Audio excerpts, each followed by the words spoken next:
What's going on, YouTube? We are so excited that you joined us on our YouTube page. You're about to watch an amazing interview that we're so excited that you clicked on. You're going to watch with us, but it fits in the larger context of a series that we're in called Are You Okay? And so we want you to get the full context of where this story kind of fits into where we're going as a student ministry. So you can go ahead and click the link in our description to watch that stream, to watch that talk. We think it's going to be really, really powerful for you, and you're going to get a lot out of it. But the interview itself is incredible, really amazing story of our friend Carly Burruss. So without further ado, here is the interview. Hey everybody, we are excited to have Carly Burruss with us. How's it going? It's going good, Joe. Going good. I'm glad you're here. Carly is a country music singer, artist, songwriter, worship leader, host of Wednesday Night Live, all the things. Yes. Yes. So we're so glad that we're able to have her and for her to share her story.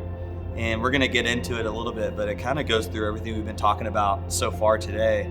Talking about what it looks like to process with God, process with others, and process with the eternal perspective. And so I would love to just kind of hop in. Maybe you can start sharing your story and what those things look like for you and your story and your walk with Jesus. Yeah. Well, about a year ago, I was struggling really hard with depression. It took me a while to name it because I just told my friends and family, oh, I'm kind of feeling sad. Yeah, you're just like this emotion. Down. Yeah, this cloud of emotion. Yeah. Don't really know what it is. I'm scared to name it because then it becomes real. Right. But after a while, it just started getting worse. It got pretty bad, and I knew it was depression, and I was able to say that to friends who were kind of on watch with me and taking care of me, checking in through text, but also showing up at my door and looking me in the eyes and seeing that I'd been crying and just looked really bad and told me to get in the car. They were taking me to their house. Thanks. So they were like up in your grill about it. All the way up.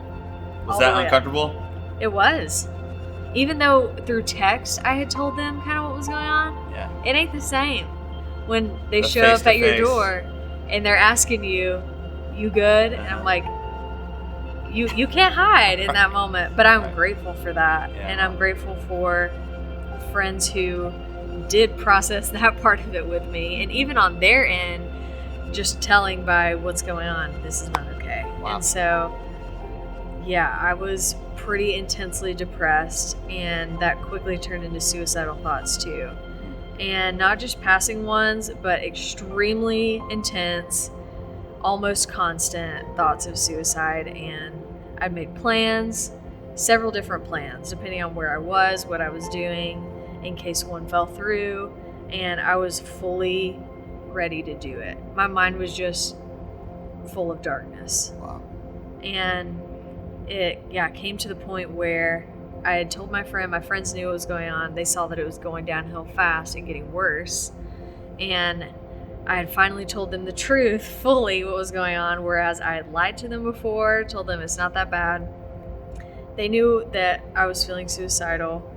And then it came to the point where we had to call my family in. And I went to my parents' house, and another wave of just those suicidal thoughts and plans.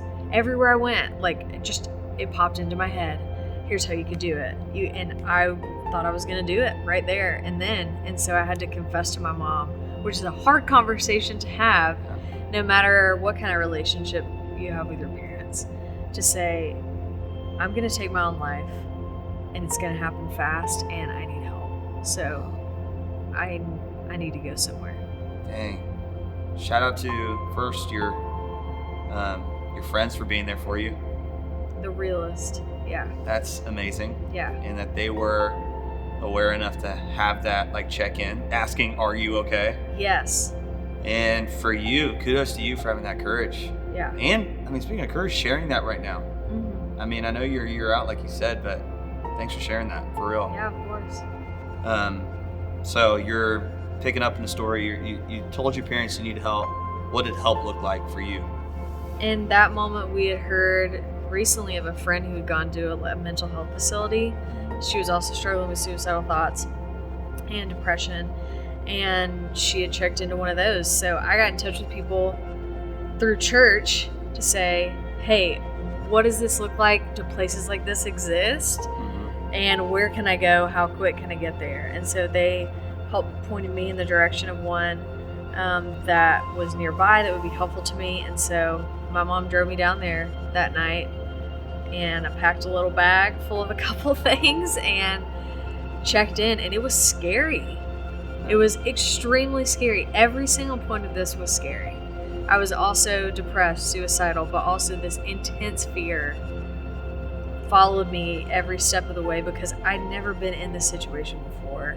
I didn't know where I was going. Like, when I got to this place, I didn't know what it would be like to be in there. I'd seen stuff on movies and TV, but I didn't know what I was in for, or how long. I didn't even know how long I would be there. They didn't tell me, and they didn't know. And so it was, there were a lot of scary steps, but help meant checking into this facility ultimately. And what was it like? What was it like for you in there? Like, were you, I don't know, what was your processing in that moment? Like, getting help, I know it's a scary step, and you're trying to figure out and get help, but where was God in the midst of that? What was your processing of God like? I know that there's more people in that facility with you. What was that part like? Yeah, there were probably 15 or 20 other women, ages 16 to 65, all kinds. Wow. And everybody kind of struggling with variations of the same thing. Gotcha. But we would have group therapy sessions so you can process there and talk this out. But still, these are strangers. And I'm still feeling these same thoughts, having these same thoughts, feeling these same feelings the whole time that I'm in here. And there was a point where it came down to it that even in this place where I'm under watch by doctors and nurses all the time, I was sitting on the edge of my bed and just crying. I couldn't stop. I was again ready to end my life at any moment, and I couldn't pray. It was the first time in my life that I felt like I literally couldn't even put the words together to say, Jesus, please help me XYZ, or change my circumstances, save me from this. The only thing I could say was Jesus. And I just sat there staring at the floor, stood in the bathroom looking at myself in the mirror. Same situation of just, Jesus, there's nothing else I can say. There's nobody in here that can save me from this. And it's either I believe what I know is true about God, or I don't. And this was the first time in my life where I felt like my faith was actually really tested to be true. And it was either believe God and live.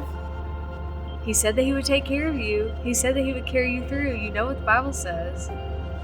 Or you just give in to the darkness. And he carried me through, literally. I have a picture in my mind of him carrying me like a baby, picking me up because I couldn't do anything for myself. And he carried me through it. So the processing with God was hard. And it's hard when I can't look him in the eye or see him sitting next to me when I'm sitting on this bed in this facility. But he was with me, and just by saying his name, sometimes you can't pray.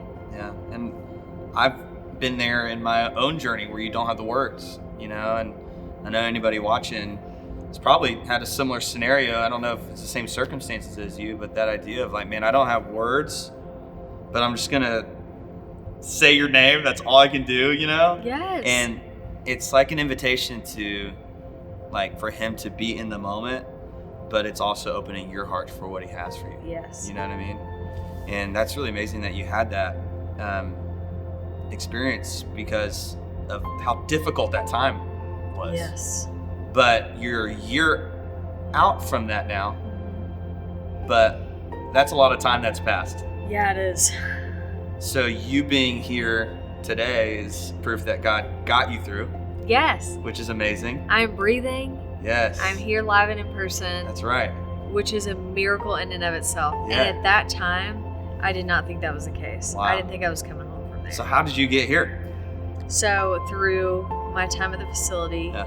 which was difficult, but also so beautiful and fueled my faith and will for the rest of my life.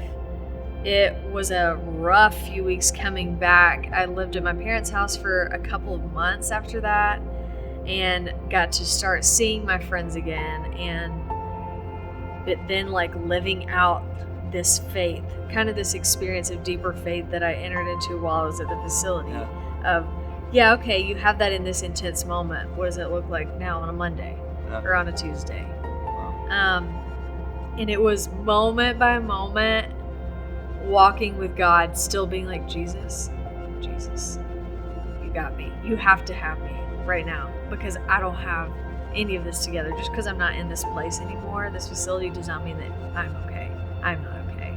And it was a constant realization of my total need for him, that I wouldn't make it to the next moment without him. And so even over the course of the last year, that has still been like just the foundation of my faith, of how I process things, and also how I'm talking through things with my friends. There were a lot of conversations coming out of the facility that I didn't even think about how they were feeling about it. They were scared. They didn't know what to say. They didn't know what to do when all this stuff was happening to me.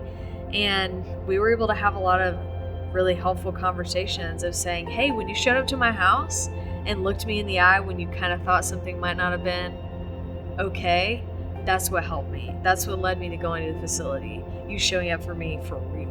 And you asking me point blank, are you okay? Mm-hmm. What are you feeling? Be real with me. Because sometimes we don't want to give that information up voluntarily. But if somebody asks you, or if they show up and they're looking at you like this, it's hard to hide from that. Yeah. But yeah, I've just learned a lot about that and walked a lot of that out with now other people in the last year. It's amazing. So one of the things we're talking about is processing with the eternal perspective that Jesus gives you. And I know you spoke into that a little bit, but there are a lot of people watching that, they've, been in positions or had the thoughts that you've had, or they're a friend of someone who's had that thoughts that you're talking about. But maybe they're just feeling sad and they don't know how to process their emotions. What's something, no matter where they are in the spectrum of what they're feeling or what their thought life is like, give us like a quick little encouragement or something that you've learned to help them on their journey. I would say the biggest thing that is your weapon is vulnerability.